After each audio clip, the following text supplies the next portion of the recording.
Hi hello నమస్తే welcome to Sri Bala stories. Chhatrapati Shivaji, Rana ప్రతాపుల వలె అల్లూరి సీతారామరాజును కూడా ఒక మహావీరుడుగా ఆంధ్రులు పరిగణిస్తారు. ఆయన సాగించిన రంపా ఉద్యమం ఆంధ్రాలోని గోదావరి, విశాఖపట్నం జిల్లాల ఏజెన్సీ ప్రాంతానికి పరిమితం అయినప్పటికీ దేశం మొత్తంలో బ్రిటిష్ వారిని గడగడలాడించింది ఉద్యమం. సీతారామరాజుగా పిలుచుకుంటున్న మన్యం వీరుడు పేరు శ్రీరామరాజు. జూలై 4న ఈయన జయంతి సందర్భంగా వారికి సంబంధించిన అంశాలు కొన్ని విహంగ వీక్షణం చేద్దాం. ఈయన 1897 జూలై 4న విశాఖ జిల్లా పాండ్రంగిలో అమ్మమ్మగారింట జన్మించాడు. తల్లి సూర్యనారాయణమ్మ, తండ్రి వెంకటరామరాజు. వీరి సొంతూరు పశ్చిమ గోదావరి జిల్లాలో మోగల్లు. తండ్రి ఫోటోగ్రాఫర్ కావడంతో వీరి కుటుంబం తణుకు, రాజమహేంద్రవరం తరలిపోయింది. రామరాజుకి 9 సంవత్సరాల వయసప్పుడు బెంగాల్ విభజనకు వ్యతిరేకంగా ప్రారంభింపబడిన వందేమాతర ఉద్యమం గురించి విన్నాడు. 1907లో బిపిన్ చంద్రపాల్ వందేమాతర ఉద్యమ ప్రచారానికి రాజమండ్రి వచ్చాడు. అప్పుడే రామరాజు బిపిన్ చంద్రపాల్, ముట్నూరు కృష్ణారావు, చిలకమర్తి లక్ష్మీ నరసింహం, గాడిచర్ల హరిసర్వోత్తమరావుల ప్రసంగాలు విన్నాడు. ఈ ఉద్యమ ప్రభావం ఆనాడు రాజమండ్రి, కాకినాడ చుట్టుపక్కల ప్రాంతాల్లో ఒక ఊపు ఊపింది. 1908లో తండ్రి హఠాత్తుగా మరణించడంతో రామరాజుకి కష్టాలు మొదలయ్యాయి. రాజమండ్రి, విశాఖపట్నం, నరసాపురం మొదలైన చోట్ల ఆయన విద్యాభ్యాసం కొనసాగింది. అయితే ఇంగ్లీష్ చదువు సరిగా అబ్బలేదు. సంస్కృతాంధ్రాలను బాగా అభ్యసించాడు. వెల్లి విద్య, గుర్రపు స్వారీ వంటి విద్యలు నేర్చుకున్నాడు. వత్సవాయి నీలాద్రిరాజు వద్ద జ్యోతిష్యం, వాస్తుశాస్త్రం, హఠయోగం, కవిత్వం నేర్చుకున్నాడు. సూర్య అబ్బాయి శాస్త్రి వద్ద మూలికా వైద్యం, ఆయుర్వేదం నేర్చుకున్నాడు. ఉత్తర భారతంలో హరిద్వార్, బ్రహ్మకపాలం, ఉజ్జయిని, అమృత్సర్ వంటి ప్రాంతాలు సందర్శించి యోగ విద్య సాధన చేశాడు. ఈ యాత్రలో ఆయనకు అప్పటి భారతదేశ రాజకీయ పరిస్థితులు స్పష్టమయ్యాయి. యాత్రల అనంతరం ఆయన జూలై 24, 1917న విశాఖ జిల్లా కృష్ణదేవిపేటకు వచ్చి చిటికెల భాస్కరుడు అనే భూస్వామి ఆశ్రయంలో ఉన్నాడు. తపస్సుకు అనువైన ప్రదేశం అన్వేషిస్తూ అక్కడికి వచ్చాడని, తెల్లటి లుంగి, పై కండువా, చేతిలో చిన్న సంచి, అందులో 2 గ్రంథాలు ఉండేవని చెప్తారు. ఊరి చివర తాండవ నది ఒడ్డున శ్రీ విజయరామనగరం అనే ఆశ్రమాన్ని నెలకొల్పుకున్నాడు. 1917 నుండి 1922 వరకు అక్కడ పరిస్థితులను, గిరిజనుల సమస్యలను పరిశీలించాడు. అప్పట్లో నర్సీపట్నం నుండి లంపసింగి వరకు రోడ్డు నిర్మించాలని ప్రభుత్వం నిర్ణయించింది. గూడెం డిప్యూటీ తహసీల్దార్ బాస్టియన్, ఓవర్సీర్ సంతానం పిళ్ళేలు నామమాత్రపు కూలిచ్చి గిరిజనులతో పనిచేయిస్తూ రకరకాలుగా వేధించి ప్రజలను పీడించారు. ప్రభుత్వ అటవీ నిబంధనలు, ముఠాదారుల దౌర్జన్యాలు, స్థానిక ప్రజల అమాయకత్వం, మూఢ విశ్వాసాలు, వారి వ్యసనాలు పరిశీలించిన రామరాజు మన్య ప్రజలను సంస్కరించి వారిని సంఘటిత శక్తిగా తయారు చేసి ప్రభుత్వం మీద తిరుగుబాటు చేయడానికి పూనుకున్నాడు. 1921లో రామరాజు చిట్టగాంగ్ వెళ్ళి అక్కడ విప్లవకారులు రహస్యంగా జరిపిన సమావేశాల్లో పాల్గొన్నాడు. తిరిగి వచ్చాక మన్య ప్రాంతంలో మద్యపాన దురాచారాన్ని రూపుమాపడానికి స్థానిక పంచాయతీల ద్వారా వివాదాలు పరిష్కరించుకోమని ప్రచారం చేశాడు. వారిలో అజ్ఞానాన్ని తొలగించడానికి పాఠశాలను నెలకొల్పాలని అనుకున్నాడు. అహింసాయుత సహాయ నిరాకరణోద్యమం జరుగుతున్న రోజులవి. శాంతియుత పోరాటంపై నమ్మకం లేని రామరాజు గిరిజనుల దుస్థితిని పోగొట్టడానికి ఉద్యమం ప్రారంభించాలనుకున్నాడు. 1922 జనవరి 20 నాటికే ప్రభుత్వం రామరాజును అనుమానించింది, నిఘా పెట్టింది. కొన్నాళ్ళు నర్సీపట్నం జైల్లో నిర్బంధించింది. తనపై పెట్టిన నిఘా తీసేయమని, తీర్థయాత్రలకి పోవడానికి అనుమతించాల్సిందిగా ఆ ప్రాంతపు డివిజనల్ మ్యాజిస్ట్రేటు ఫజిల్ అలీని కోరగా ఆయన అంగీకరించాడు. తీర్థయాత్రలకు పోకుండా రామరాజు తిరుగుబాటుకు రంగం సిద్ధం చేశాడు.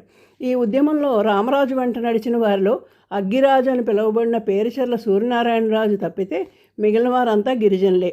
గాంగ్ అంటందొర, గాం మల్లుదొర, కంకిపాటి ఎండుపడాల్, గోకిరి ఎర్రేసు, బొంకుల మోదిగాడు, మొట్టడం బుడ్డయ్య దొర, సంకోజు ముక్కడు వంటి వారు రామరాజుకి మద్దతు పలికారు. ఉద్యమ నిర్వహణకు కావలసిన మందుగుండు సామగ్రి, ఆయుధాలు పోలీస్ స్టేషన్లపై దాడి చేసి సంపాదించాలని వీరంతా వ్యూహాలు పన్నారు. 1922 ఆగస్టు 22న మొదటి దాడి చింతపల్లి పోలీస్ స్టేషన్పై జరిగింది. తర్వాత కృష్ణదేవిపేట, రాజవొమ్మంగి పోలీస్ స్టేషన్లపై దాడి చేసి ఆయుధాలు తీసుకువెళ్ళాడు. ప్రభుత్వం స్కాట్ కవార్డ్ హ్యాటర్సన్ నాయకత్వంలో ప్రత్యేక సాయుధ దళాలను పంపించింది. వీరి గురించి ముందే తెలుసుకున్న రాజు దామనపల్లి ఘాటు దగ్గర పొంచి ఉండి దాడి చేసి వారిద్దరిని చంపేశాడు. మిగిలిన వారు ఆయుధాలు వదిలిపెట్టి పారిపోయారు. తర్వాత రాజు ఆయన అనుచరులు యథేచ్ఛగా పల్లెల్లో సంచరించారు. తపాలా సంచులను కూడా దోచుకోవడానికి ప్రయత్నించారు. వీరిని ఎదుర్కోవడానికి ప్రభుత్వం మలబార్ నుండి ప్రత్యేక దళాలను, వైర్లెస్ సెట్లను తెప్పించింది.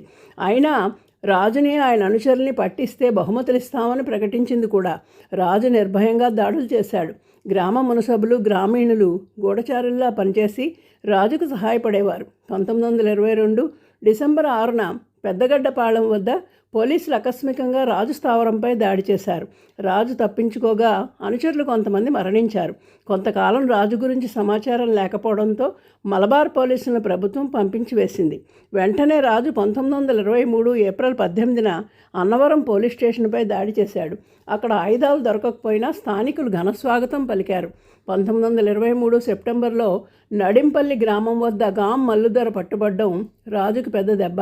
ప్రభుత్వం పోలీస్ స్టేషన్లో ఆయుధాలను ఉంచుకుపోవడంతో వాటిపై దాడి వల్ల ప్రయోజనం లేకపోయింది. రాజును అణచడానికి ప్రభుత్వం అస్సాం రైఫిల్స్ దళాలను రప్పించి వారిపై రూదర్ఫర్డ్ను ప్రత్యేక కమిషనర్గా నియమించి రాజును పట్టుకునే బాధ్యత అప్పగించింది. అయినా రాజు కార్యకలాపాలు ఆపలేదు. 1924 మే 6న ఆయన అనుచరుల్లో ఒకడైన అగ్గిరాజు మద్దేరు వద్ద పట్టుబడ్డాడు. మర్నాడు జమీందారు కుంచుమీనను రాజును బంధించి కొయ్యూరులో మేజర్ గుడాల వద్దకు తీసుకొచ్చాడు. 1924 మే 7న విచారణ లేకుండానే గుడాల రాజుని కాల్చి చంపాడు. జూన్ 7న పోలీసులతో జరిగిన పోరాటంలో గంటంధర ప్రాణాలు కోల్పోయాడు. 1924 సంవత్సరం మధ్యకాలానికి రంపా ఉద్యమం సమసిపోయింది. ఆనాటి కాంగ్రెస్ నాయకులు రంపా ఉద్యమానికి, రాజుకి ఎటువంటి గుర్తింపు ఇవ్వకున్నా ఆంధ్ర ప్రజల హృదయాల్లో రామరాజుకు చెరగని స్థానం ఉంది. ప్రభుత్వం కూడా ప్రాముఖ్యత ఇచ్చినట్లు కనబడకపోయినా కొందరు అధికారులు వాస్తవాన్ని గుర్తించారు. అడిషనల్ మ్యాజిస్ట్రేట్ ఎల్హెచ్ ఆర్నాట్ తన న్యాయ నివేదికలో బ్రిటిష్ వారిని తరిమెయ్యడమే రాజు అతని అనుచరుల లక్ష్యమని చెబుతూ తనకు చిక్కిన ఉద్యోగులను సైతం గౌరవభావంతో చూసి ప్రభుత్వ ఆస్తులకు ఎటువంటి హాని కలిగించలేదని రాశాట. మహాత్మా గాంధీ తన యంగ్ ఇండియా పత్రికలో నేను సాయుధ విప్లవాన్ని ఆమోదించలేను, అభినందించలేను, కానీ రామరాజు వంటి ధైర్యవంతుడు, త్యాగపురుషుడు, నిరాడంబరుడు, ఉదాత్తశీలుడు అయిన యువకునికి జోహార్లు అర్పించలేకుండా ఉండలేనని రాశారట. కాలమాన పరిస్థితులు అనుకూలించక రామరాజు విఫలమైన తెలుగువారిలో పౌరుష ప్రతాపాలని జాగృతం చేయడంలో విజయం సాధించాడు. ఆయన వీరగాథలు వర్ణించే బుర్రకథలు, నాటికలు ఇప్పటికీ తెలుగువారిని ఉత్తేజితులను చేస్తున్నాయి. 1928-29 సంవత్సరాల్లో కాంగ్రెస్ వారపత్రిక సంపాదకులు మద్దూరు అన్నపూర్ణయ్య ఆంధ్రదేశానికి అల్లూరి సీతారామరాజు పోరాటాన్ని గుర్తు చేస్తూ అనేక వ్యాసాలు రాశాడు. యువకులు ఉద్యమానికి సీతారామరాజు పితామహుడంటూ అతని జన్మదినోత్సవాలు జరపడానికి నిర్ణయించారు. 1927లో వేమవరపు రామదాస్ పంతుల అధ్యక్షతన తొలి జన్మదినోత్సవ సభ విజయవంతంగా జరిగింది. 1928లో దండు నారాయణరాజు అధ్యక్షతన రాజమండ్రిలో జన్మదినోత్సవ సభ జరిపారు. చాలా చోట్ల అల్లూరి సాహసాన్ని అభినందిస్తూ సభలు నిర్వహించారు. 1929లో జరిగిన అల్లూరి జయంతి ఉత్సవానికి జవహర్లాల్ నెహ్రూ, సుభాష్ చంద్రబోస్ సందేశాలు పంపారట. మొత్తం మీద అల్లూరి సీతారామరాజు సాహస కృత్యాలు వెంటనే కాకపోయినా నెమ్మదిగా ప్రజల్లో వ్యాపించి వారిని ఉత్తేజితుల్ని చేశాయి. తెలుగువారికి మదిలో ధృవతార మన అల్లూరి. ఆయనకి ఇదే మన నివాళి. Thank you. Please like, share and subscribe.